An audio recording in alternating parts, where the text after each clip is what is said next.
Eu quero ler para vocês aqui um texto que eu até já publiquei na minha página, mas eu acho que lendo tem mais força e eu gostaria de compartilhar isso com vocês, porque é realmente muito importante, muito impactante. Lá vai. Por que votamos em Hitler? Por que a Alemanha, o país com um dos melhores sistemas de educação pública e a maior concentração de doutores do mundo na época, sucumbiu a um charlatão fascista? É por Oliver Stankel. Por que votamos em Hitler? A longa história das notícias falsas. Por que votamos em Hitler? O que devemos aos nazistas? Ao longo da década de 1920, Adolf Hitler era pouco mais que um ex-militar bizarro, de baixo escalão, que poucas pessoas levavam a sério. Ele era conhecido principalmente por seus discursos contra minorias, políticos de esquerda, pacifistas, feministas, gays, elites progressistas, imigrantes, a mídia e a Liga das Nações, precursora das Nações Unidas.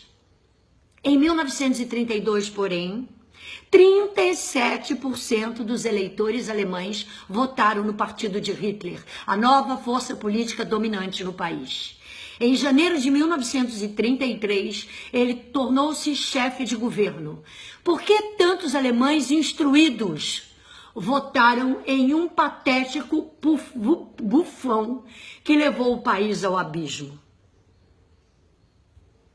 Em primeiro lugar, os alemães tinham perdido a fé no sistema político da época.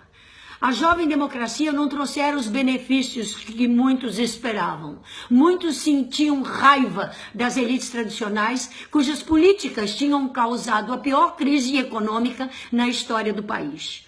Buscava-se um novo rosto, um antipolítico. Um antipolítico promoveria mudanças de verdade. Muitos dos eleitores de Hitler ficaram incomodados com o seu radicalismo, mas os partidos estabelecidos não pareciam oferecer boas alternativas.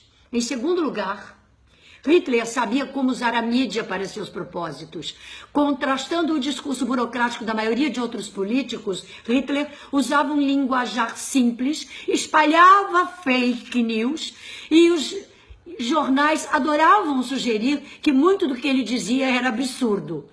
Hitler era politicamente incorreto de propósito, o que o tornava mais autêntico aos olhos dos eleitores. Cada discurso era um espetáculo. Diferentemente dos outros políticos, ele foi recebido com aplausos de pé, onde quer que fosse, empolgando as multidões. Como escreveu em seu livro, Minha Luta. Toda propaganda deve ser apresentada em uma forma popular. Não estar acima das cabeças dos menos intelectuais, daqueles a quem é dirigida. A arte da propaganda consiste precisamente em poder despertar a imaginação do público através de um apelo aos seus sentimentos. Em terceiro lugar, muitos alemães sentiram que seu país sofria uma crise moral e Hitler prometeu uma restauração. Pessoas religiosas, sobretudo, ficaram horrorizadas com a arte moderna e os costumes culturais progressistas que surgiram por volta de 1920, época em que as mulheres se tornavam cada vez mais independentes, a comunidade LGBT em Berlim começava a ganhar visibilidade. Os conservadores sonhavam com restabelecer a antiga ordem. Os conselheiros de Hitler eram todos homens heterossexuais brancos. As mulheres, ele argumentou, deveriam se limitar a administrar a casa e ter filhos. Homens inseguros podiam, de vez em quando, quebrar vitrines de lojas cujos donos eram judeus para reafirmarem a sua masculinidade. Em quarto lugar, apesar de Hitler fazer declarações ultrajantes, como a de que judeus e gays deveriam ser mortos, muitos pensavam que ele só queria chocar as pessoas. Muitos alemães que tinham amigos gays ou judeus votaram em Hitler, confiantes de que ele nunca implementaria suas promessas. Simplista, inexperiente e muitas vezes tão esdrúxulo que até mesmo seus concorrentes riam dele. Hitler poderia ser controlado por conselheiros mais experientes, ou ele logo deixaria a política. Afinal, ele precisava de partidos tradicionais para governar. Em quinto, Hitler ofereceu soluções simplistas que à primeira vista faziam sentido para todos. O problema do crime, argumentava, poderia ser resolvido aplicando a pena de morte com mais frequência e aumentando as sentenças de prisão. Problemas econômicos, segundo ele, eram causados por atores externos e conspiradores comunistas. Os judeus, que representavam menos de 1% da população total, eram o bode expiatório favorito. Os alemães verdadeiros não deviam se culpar por nada. Tudo ali foi embalado em slogans fáceis de lembrar. Alemanha acima de tudo. Renascimento da Alemanha. Um povo, uma nação, um líder. Em sexto lugar, as elites logo aderiram a Hitler porque ele prometeu e implementou um atraente regime clientelista, cleptocrata, que beneficiava grupos de interesses especiais. Os industriais ganharam contratos suculentos que os fizeram ignorar as tendências fascistas de Hitler. Em sexto lugar, em sétimo, mesmo antes da eleição de 1932, falar contra Hitler tornou-se cada vez mais perigoso. Jovens agressivos que apoiavam Hitler ameaçavam os oponentes, limitando-se inicialmente ao abuso verbal, mas logo passando para a violência física. Muitos alemães que não apoiavam o regime preferiam ficar calados para evitar problemas com os nazistas.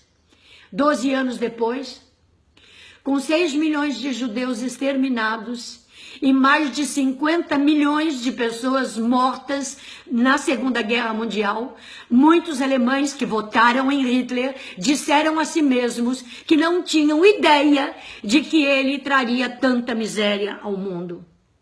Se soubesse que ele mataria pessoas ou invadiria outros países, eu nunca teria votado nele, contou-me um amigo da minha família. Mas como você pode dizer isso, considerando que Hitler falou publicamente de enforcar criminosos judeus durante a campanha? Perguntei. Eu achava que ele era pouco mais que um palhaço, um trapaceiro. Minha avó, cujo irmão morreu na guerra, responderia.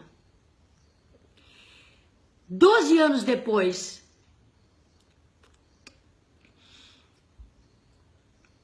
com 6 milhões de judeus exterminados e mais de 50 milhões de pessoas mortas na Segunda Guerra Mundial, muitos alemães que votaram em Hitler disseram a si mesmos que não tinham ideia do que tinham feito. De fato, uma análise mais objetiva mostra que justamente quando era mais necessário defender a democracia, os alemães caíram na tentação fácil de um demagogo patético que fornecia uma falsa sensação de segurança e muito poucas propostas concretas de como lidar com os problemas da Alemanha de 1932. Diferentemente do que se ouve hoje em dia, Hitler não era um gênio. Não passava de um charlatão oportunista que identificou e explorou uma profunda insegurança na sociedade alemã. Hitler não chegou ao poder porque todos os alemães eram nazistas ou antissemitas, mas porque muitas pessoas razoáveis fizeram vista grossa. O mal se estabeleceu na vida cotidiana porque as pessoas eram incapazes ou sem vontade de reconhecê-lo ou denunciá-lo, disseminando-se entre os alemães porque o povo estava disposto a minimizá-lo. Antes de muitos perceberem que a maquinária fascista do partido governista estava fazendo, ele já não podia mais ser contido. Era tarde demais.